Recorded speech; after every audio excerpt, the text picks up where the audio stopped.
Hi friend, তোমরা কেমন আছো সবাই? আশা করি ভালো আছো। আমিও ভালো আছি। তো ছোট্ট একটা মিনি ব্লগ নিয়ে চলে আসলাম। তো আমি গেছিলাম বাপের বাড়িতে, আর বাপের বাড়িতে ফেরার পথে আমি ভিডিওটা করছি। আমি যাওয়ার সময় আর ভিডিওটা বানাইনি, কারণ আনন্দে আনন্দে গেছি, তো ভিডিও করতে ভুলেই গেছি। তো এখন ভাবলাম যে ভিডিওটা করি, তোমাদের সঙ্গে একটু শেয়ার করি।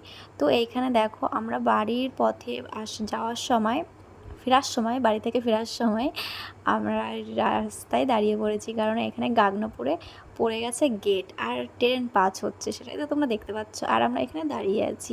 তো অবশেষে গেটটা উঠে গেছে।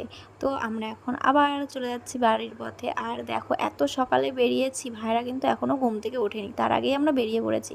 ভাইরা তখন ঘুমোচ্ছিল, আর আমরা ভোরবেলায় বেরিয়ে পড়েছি, কারণ তোমার দাদাভাইয়ের ডিউটি আছে। তোমার দাদাভাই তো ডিউটিতে যেতেই হবে, তো তার জন্য সকাল সকাল বেরিয়ে পড়েছিলাম।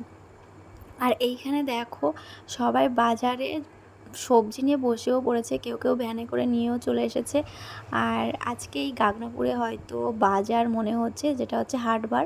তো আমাদের এখানে তো সব জায়গায় হাট হচ্ছে সকালবেলাই বসে, কারণ বিষ্ণুপুরেও হাটটা সকালবেলাই বসে।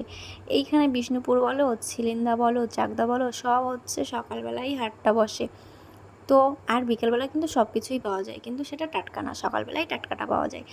আর এইখানে আমরা তারপরে আবার দেখো চলে যাচ্ছি, যেতে যেতে তারপরে আমি চলে এসেছি আমার ননদের বাড়িতে। আর ননদের মেয়ে দেখো এখনও ঘুমোচ্ছে, আর ছেলে আমার ক্লান্ত হয়ে পড়েছে গাড়িতে বসে বসে, তো ও এসে শুয়ে পড়েছে।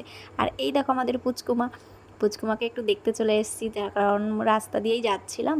তো তারপরে আবার বেরিয়ে পড়েছি, যে ওকে 5 মিনিট দেখে বেরিয়ে পড়েছি, কারণ তোমাদের দাদা ভাই লেট হয়ে যাচ্ছিলো। আর এটা দেখো আমাদের বিষ্ণুপুর বাজার, বিষ্ণুপুর বাজারে এখনও কেউ আসেনি গাইজ, আর আমরা বাড়ি থেকে চলে এসেছি। তো আমার ছোট্ট ভিডিওটা তোমাদের কেমন লাগলো? ভালো লাগলে একটা like, comment, share and subscribe করে দিও। আর যারা ফেসবুক থেকে দেখছো তারা ফলো করে নিও। তো বাই, টাটা।